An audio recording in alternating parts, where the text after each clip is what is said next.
ಸ್ನೇಹಿತರೆ ಎಲ್ಲರಿಗೂ ನಮಸ್ಕಾರ, ವೆಲ್ಕಮ್ ಟು ಮೈ ಚಾನಲ್.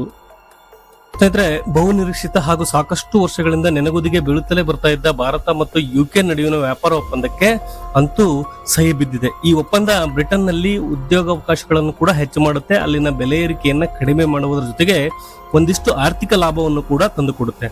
ಹಾಗೆ ಭಾರತದ ದೃಷ್ಟಿಯಿಂದ ಕೂಡ ದೊಡ್ಡ ಲಾಭಗಳನ್ನು ಇದು ಮಾಡಿಕೊಡಲಿದೆ. ಭಾರತ ಹಾಗೂ ಬ್ರಿಟನ್ ನಡುವಿನ ವ್ಯಾಪಾರ ವಹಿವಾಟು ಇದರಿಂದ ಹೆಚ್ಚಾಗುತ್ತೆ. ಭಾರತದ ಟ್ರೇಡ್ ಸರ್ಪ್ಲಸ್ ಕೂಡ ಹೆಚ್ಚಾಗೋದ್ರ ಜೊತೆಗೆ ಭಾರತದ ಜವಳಿ ಮತ್ತು ಇನ್ನಿತರ ಲೇಬರ್ ಓರಿಯೆಂಟೆಡ್ ಉದ್ಯಮಗಳಿಗೆ ಈ ಒಪ್ಪಂದ ಲಾಭವನ್ನ ಮಾಡಿಕೊಡುತ್ತೆ. ಹಾಗೆ ಬ್ರಿಟನ್ ಜೊತೆ ಭಾರತ ಮಾಡಿಕೊಂಡ ಈ ಒಪ್ಪಂದ ಯುರೋಪಿಯನ್ ಯೂನಿಯನ್ ಹಾಗೂ ಅಮೆರಿಕಗಳ ಜೊತೆ ಕೂಡ ಮುಕ್ತ ವ್ಯಾಪಾರ ಒಪ್ಪಂದಕ್ಕೆ ಒಂದಷ್ಟು ಒತ್ತಡವನ್ನ ನಿರ್ಮಾಣ ಮಾಡೋ ಸಾಧ್ಯತೆ ಕೂಡ ಇರುತ್ತೆ.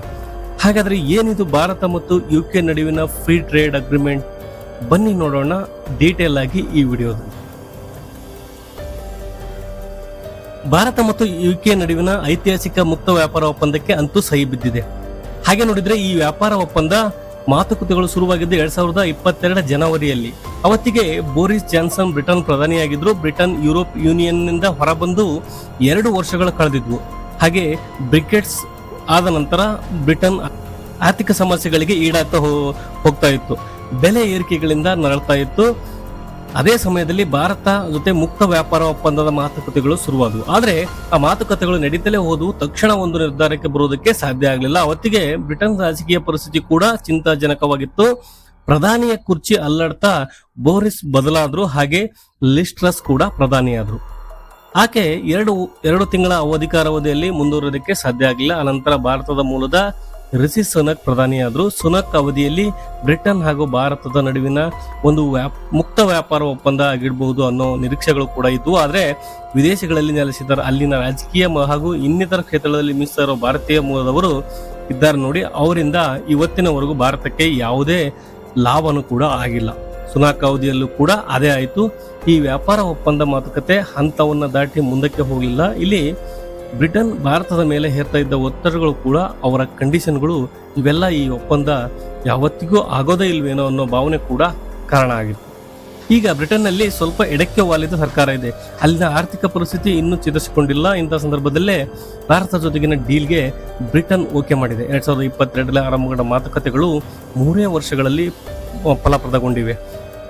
ಬ್ರಿಟಿಷ್ ಪ್ರಧಾನಿ ಕೇರ್ ಸ್ಟಾರ್ಮರ್ ಹಾಗೂ ಭಾರತದ ಪ್ರಧಾನಿ ನರೇಂದ್ರ ಮೋದಿ ಇಬ್ಬರು ಮುಕ್ತ ವ್ಯಾಪಾರ ಒಪ್ಪಂದಕ್ಕೆ ಸಹಿ ಹಾಕಿದ್ದಾರೆ. ಈ ಒಪ್ಪಂದ ಬ್ರಿಟನ್ ನಲ್ಲಿ ಬೆಲೆ ಏರಿಕೆಯನ್ನು ನಿಯಂತ್ರಿಸುವುದಕ್ಕೆ ಸಹಾಯ ಮಾಡುತ್ತೆ ಅಂತ ಕೀರ್ ಸ್ಟಾರ್ಮರ್ ಹೇಳಿದ್ದಾರೆ. ಹಾಗೆ ಇದು ಬ್ರಿಟನ್ ನಲ್ಲಿ ಸಾವಿರಾರು ಉದ್ಯೋಗಗಳ ಸೃಷ್ಟಿಗೆ ಕೂಡ ಕಾರಣ ಆಗುತ್ತೆ. ಭಾರತದ ಉದ್ಯಮಪತಿಗಳು ನಮ್ಮಲ್ಲಿ ಹೂಡಿಕೆ ಮಾಡೋದಕ್ಕೆ ಹೆಚ್ಚು ಅವಕಾಶಗಳನ್ನು ಇದು ಒದಗಿಸುತ್ತೆ. ಇದೊಂದು ಐತಿಹಾಸಿಕ ಒಪ್ಪಂದ ಅಂತ ಬ್ರಿಟನ್ ಪ್ರಧಾನಿಯವರು ಹೇಳಿದ್ದಾರೆ. ಈ ಒಪ್ಪಂದದ ಕಾರಣದಿಂದಾಗಿ ಬ್ರಿಟನ್ ನಿಂದ ಭಾರತಕ್ಕೆ ಬರುವ ಆಲ್ಕೋಹಾಲ್, ಅದರಲ್ಲೂ ಈ ಸ್ಕಾಚ್ ಹಾಗೂ ಇನ್ನಿತರ ಪಾನೀಯಗಳ ಮೇಲೆ ಸುಂಕ ಗಣನೀಯ ಪ್ರಮಾಣದಲ್ಲಿ ಇಳಿಕೆಯಾಗುತ್ತೆ.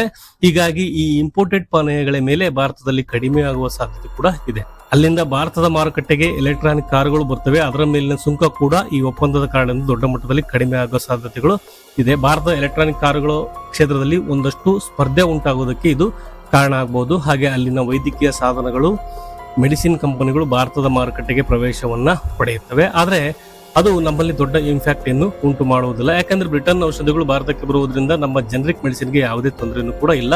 ಹಾಗೆ ಇಂಪೋರ್ಟೆಂಟ್ ಮೆಡಿಕಲ್ ಎಕ್ವಿಪ್ಮೆಂಟ್ ಮೇಲೆ ಸುಂಕ ಕಡಿಮೆ ಆಗುವುದರಿಂದ ಅವುಗಳ ಬೆಲೆ ಕೂಡ ಭಾರತದಲ್ಲಿ ಸ್ವಲ್ಪ ಮಟ್ಟಿಗೆ ಕಡಿಮೆ ಆಗಬಹುದು. ಈ ಒಪ್ಪಂದ ಯುಕೆಗಂತೂ ಖುಷಿಯನ್ನ ಕೊಟ್ಟಿದೆ. ಇನ್ನು ಇದರಿಂದ ಭಾರತಕ್ಕಾಗುವ ಲಾಭ ಏನು ಅಂತ ಕೇಳಿದ್ರೆ, ಈ ಒಪ್ಪಂದ ಭಾರತಕ್ಕೆ ಎಷ್ಟು ಲಾಭವನ್ನು ತಂದು ಕೊಡುತ್ತೋ ಅಷ್ಟೇ ಪ್ರಮಾಣದ ಲಾಭ ಬ್ರಿಟನ್ ಸಾಮಾನ್ಯ ಪ್ರಜೆಯು ಕೂಡ ಆಗುತ್ತೆ. ಈಗ ಈ ಒಪ್ಪಂದದ ಕಾರಣದಿಂದಾಗಿ ಭಾರತದ 99% ರಫ್ತುಗಳಿಗೆ ಯುಕೆಯಲ್ಲಿ ಶೂನ್ಯ ಸುಂಕದ ಸೌಲಭ್ಯ ಸಿಗುತ್ತೆ. ಸೊ ಜವಳಿ, ಸಮುದ್ರ ಉತ್ಪನ್ನಗಳು, ಹಾಗೆ ಚರ್ಮ ಆಭರಣಗಳು ಮತ್ತು ನಂತಹ ಲೇಬರ್ ಓರಿಯೆಂಟೆಡ್ ಕ್ಷೇತ್ರಗಳೆಲ್ಲ ಇವು ಸಂಪೂರ್ಣ ಲಾಭವನ್ನ ಪಡೆದುಕೊಳ್ತವೆ.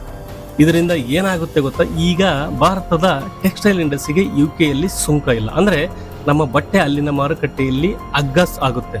ಇದರಿಂದ ಅಲ್ಲಿನ ಖರೀದಿದಾರರಿಗೆ ಲಾಭ ಆಗುತ್ತೆ. ಹಾಗೆ ಅಲ್ಲಿನ ಮಾರುಕಟ್ಟೆಯಲ್ಲಿ ಭಾರತದಿಂದ ರಫ್ತು ಆಗುವ ಟೆಕ್ಸ್ಟೈಲ್ ಬೆಲೆ ಕಡಿಮೆ, ಆದ್ರೆ ಅಲ್ಲಿನ ಮಾರುಕಟ್ಟೆಯಲ್ಲಿ ಭಾರತ ಸ್ಪರ್ಧೆ ಮಾಡೋದಕ್ಕೆ ಸುಲಭ ಆಗುತ್ತೆ. ವಿಯೆಟ್ನಾಂ, ಚೈನಾ ಹಾಗೆ ಬಾಂಗ್ಲಾದ ಟೆಕ್ಸ್ಟೈಲ್ ಇಂಡಸ್ಟ್ರಿಯನ್ನ ಹಿಂದಿಕ್ಕಿ ಭಾರತ ಯುಕೆಯಲ್ಲಿ ಪಾರುಪತ್ಯವನ್ನು ಸಾಧಿಸುವ ಅವಕಾಶಗಳನ್ನು ಕೂಡ ಇದು ಕಲ್ಪಿಸಿಕೊಡುತ್ತೆ. ಇಲ್ಲಿ ಇಷ್ಟು ದಿನ ವಿಯೆಟ್ನಾಂ ಹಾಗೂ ಬಾಂಗ್ಲಾದೇಶಗಳು ಅಮೆರಿಕ, ಬ್ರಿಟನ್ ಹಾಗೂ ಯುರೋಪಿಯನ್ ದೇಶಗಳಲ್ಲಿ ಸುಂಕ ವಿನಾಯಿತಿಯ ಲಾಭವನ್ನ ಪಡ್ಕೊಳ್ತಾ ಇತ್ತು. ಹೀಗಾಗಿ ಬಾಂಗ್ಲಾದ ಜವಳಿಯಲ್ಲಿ ಚೀಪ್ ಅನಿಸ್ತಾ ಇತ್ತು. ಇನ್ನು ಮುಂದೆ ಈ ಫ್ರೀ ಟ್ರೇಡ್ ಅಗ್ರಿಮೆಂಟ್ ನ ಕಾರಣಕ್ಕಾಗಿ ಬ್ರಿಟನ್ ನಲ್ಲಿ ಭಾರತದ ಜವಳಿಯ ಮೇಲೆ ಟ್ಯಾರಿಫ್ ಇರುವುದಿಲ್ಲ. ಸೊ ರಫ್ತು ಕೂಡ ಹೆಚ್ಚಾಗುತ್ತೆ. ಈ ಇಂಡಸ್ಟ್ರಿಯ ಮೇಲೆ ಹೂಡಿಕೆಯು ಹೆಚ್ಚಾಗುತ್ತೆ. ಅಲ್ಲಿ ಉದ್ಯೋಗ ಸೃಷ್ಟಿ ಕೂಡ ಹೆಚ್ಚಾಗುತ್ತೆ. ಇದು ಬಾಂಗ್ಲಾದೇಶದ ವ್ಯಾಪಾರದ ಮೇಲೆ ದೊಡ್ಡ ಹೊಡೆತವನ್ನ ಕೊಡುತ್ತೆ. ಇನ್ನು ಎಲೆಕ್ಟ್ರಾನಿಕ್ಸ್ ಮೇಲೆ ಕೂಡ ಟ್ಯಾರಿಫ್ ಕಡಿಮೆ ಆಗೋದ್ರಿಂದ ಈ ಕ್ಷೇತ್ರದಲ್ಲಿ ಕೂಡ ವಿದೇಶಿ ಹೂಡಿಕೆಗಳು ಹೆಚ್ಚಾಗುವ ಅವಕಾಶಗಳು ಕೂಡ ಇರುತ್ತವೆ.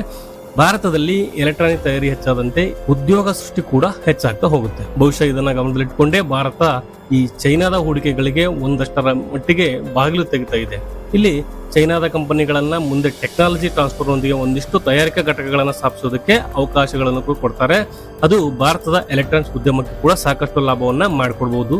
ಇನ್ನು ಆಭರಣದ ರಫ್ತು ಅನ್ನೋದು 2-3 ವರ್ಷಗಳಲ್ಲಿ ದ್ವಿಗುಣವಾಗುವ ಸಾಧ್ಯತೆ ಕೂಡ ಕಂಡು ಬರ್ತದೆ. ಇದು ಭಾರತದ ಸಣ್ಣ ಕೈಗಾರಿಕೆಗಳ ಅಭಿವೃದ್ಧಿಗೆ ದೊಡ್ಡ ಮಟ್ಟದ ಕೊಡುಗೆಗಳನ್ನ ಕೊಡುತ್ತೆ. ಉದ್ಯೋಗ ಸೃಷ್ಟಿಯ ಪ್ರಮಾಣ ಕೂಡ ಹೆಚ್ಚಾಗುತ್ತೆ. ಅದರಲ್ಲೂ ಉತ್ಪಾದನಾ ವಲಯದಲ್ಲಿ ಹಾಗೂ ಸರ್ವಿಸ್ ಇಂಡಸ್ಟ್ರಿಗೆ ಹೆಚ್ಚಿನ ಲಾಭವನ್ನು ಕೂಡ ತಂದುಕೊಡುತ್ತೆ.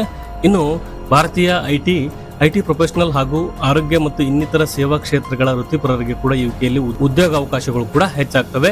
ಇದೆಲ್ಲದರ ಜೊತೆಗೆ ಯುಕೆಯಿಂದ ಸುಮಾರು 6 ಬಿಲಿಯನ್ ಪೌಂಡ್ಗಳಷ್ಟು ಹೊಸ ಹೂಡಿಕೆಗಳು ಬರುವ ಸಾಧ್ಯತೆಗಳನ್ನು ಕೂಡ ಇದು ತೋರಿಸ್ತಾ ಇದೆ. ಗೆಳೆಯರ, ಸದ್ಯಕ್ಕೆ ಯುಕೆ ಹಾಗೂ ಭಾರತೀಯ ನಡುವಿನ 24-25ರಲ್ಲಿ ಸುಮಾರು $49 ಬಿಲಿಯನ್ ವಹಿವಾಟು ಕೂಡ ನಡೆದಿದೆ. ಅದರಲ್ಲಿ ಭಾರತ ಸುಮಾರು $10 ಬಿಲಿಯನ್ ಟ್ರೇಡ್ ಸರ್ಪ್ಲಸ್ ಅನ್ನ ಅನುಭವಿಸ್ತಾ ಇದೆ. ಕಳೆದ ವರ್ಷಕ್ಕೆ ಹೋಲಿಸಿದ್ರೆ ಈ ವಹಿವಾಟು 8% ಏರಿಕೆ ಕೂಡ ಆಗಿದೆ. ಈಗ ಫ್ರೀ ಟ್ರೇಡ್ ಅಗ್ರಿಮೆಂಟ್ ಇದನ್ನ ಇನ್ನಷ್ಟು ಹೆಚ್ಚು ಮಾಡುವ ಸಾಧ್ಯತೆಗಳು ನಿಶ್ಚಳವಾಗಿ ಕಾಣ್ತಾ ಇವೆ. ಅದರಲ್ಲೂ ಜವಳಿ, ಎಲೆಕ್ಟ್ರಾನಿಕ್, ಚರ್ಮ ಹಾಗೆ ಚಿನ್ನಾಭರಣ ಹಾಗೆ ಸೇವಾ ವಲಯದ ರಫ್ತು ಹೆಚ್ಚಾಗುವುದರಿಂದ ಭಾರತದ ಟ್ರೇಡ್ ಸರ್ಪ್ಲಸ್ ಕೂಡ ದ್ವಿಗುಣಗೊಳ್ಳುವ ಸಾಧ್ಯತೆ ಕೂಡ ಕಾಣ್ತಾ ಇದೆ. ಗೆಳೆಯರೆ, ಭಾರತೀಯ ಉತ್ಪನ್ನಗಳು ಯುಕೆ ಮಾರುಕಟ್ಟೆಯಲ್ಲಿ ಬೇಡಿಕೆಯನ್ನು ಪಡೆದುಕೊಂಡ್ರೆ ಭಾರತ ಕೂಡ ಜಾಗತಿಕ ತಯಾರಿಕಾ ಕ್ಷೇತ್ರ ಆಗುವ ಸಾಧ್ಯತೆಗಳು ಕೂಡ ಇರುತ್ತೆ. ಹಾಗೆ ಈಗ ಯುರೋಪಿಯನ್ ಯೂನಿಯನ್ ಜೊತೆ ಕೂಡ ಇಂಥದ್ದೇ ಒಂದು ಮುಕ್ತ ವ್ಯಾಪಾರ ಒಪ್ಪಂದಕ್ಕೆ ಮಾತುಕತೆಗಳನ್ನ ನಡೆಸ್ತಾ ಇದೆ. ಇಲ್ಲಿ ಯುರೋಪಿಯನ್ ಯೂನಿಯನ್ ಜೊತೆಗಿನ ಒಪ್ಪಂದಕ್ಕೆ ಸಹಿ ಬಿದ್ರೆ ಅಲ್ಲಿನ ಎಲ್ಲಾ ದೇಶಗಳಲ್ಲೂ ಭಾರತದ ಮಾರುಕಟ್ಟೆ ಬೀಳುತ್ತೆ. ಒಂದು ಕಾಲಕ್ಕೆ ಯುರೋಪ್ ಹಾಗೂ ಪಶ್ಚಿಮದ ಮಾರುಕಟ್ಟೆಯಲ್ಲಿ ಪ್ರವೇಶ ಮಾಡೋದಕ್ಕೆ ಚೀನಾ ಹೇಗೆ ಮುಕ್ತ ಅವಕಾಶವನ್ನ ಸಿಕ್ತೋ ಅದೇ ತರಹದ ಅವಕಾಶ ಒಂದು ಭಾರತಕ್ಕೂ ಸಿಗುತ್ತೆ. ಯುರೋಪಿಯನ್ನ ಎಲ್ಲಾ ದೇಶಗಳಲ್ಲೂ ಭಾರತದ ವಸ್ತುಗಳು ಮೇಲೆ ಸುಂಕ ಕಡಿಮೆ ಆದರೆ ಭಾರತದಲ್ಲಿ ಉತ್ಪಾದನಾ ವಲಯ ಮತ್ತಷ್ಟು ಗಟ್ಟಿಯಾಗುತ್ತೆ, ವ್ಯಾಪ್ತಿಯನ್ನು ಕೂಡ ಬೆಳೆಸಿಕೊಳ್ಳುತ್ತೆ. ಈಗಾಗಲೇ ಮೊಬೈಲ್ ಫೋನ್ ರಫ್ತುದಾರ ದೇಶಗಳ ಪಟ್ಟಿಯಲ್ಲಿ 3ನೇ ಸ್ಥಾನಕ್ಕೆ ಕಲಿತಿದೆ. ವಿಯೆಟ್ನಾಂ ಅನ್ನ ಹಿಂದಿಕ್ಕಿದೆ. 2024ರಲ್ಲಿ ಭಾರತ ರಫ್ತು ಮಾಡಿದ ಒಟ್ಟು ಮೊಬೈಲ್ ಫೋನ್ಗಳ ಸಂಖ್ಯೆ $20.55 ಬಿಲಿಯನ್. ಇದು ಎಷ್ಟು ಅನ್ನೋದು ನಿಮಗೆ ಅರ್ಥ ಆಗ್ಬೇಕು ಅಂದ್ರೆ ಅದಕ್ಕೆ 5 ವರ್ಷಗಳ ಹಿಂದೆ 2017-18ರಲ್ಲಿ ಎಷ್ಟು ರಫ್ತು ಮಾಡಲಾಗಿತ್ತು ಅನ್ನೋದನ್ನ ಕೂಡ ನಾವು ನೋಡ್ಬೇಕಾಗುತ್ತೆ. 17-18ರಲ್ಲಿ ಭಾರತದ ಮೊಬೈಲ್ ಫೋನ್ಗಳ ರಫ್ತು $0.2 ಬಿಲಿಯನ್ ಮಾತ್ರ ಇತ್ತು.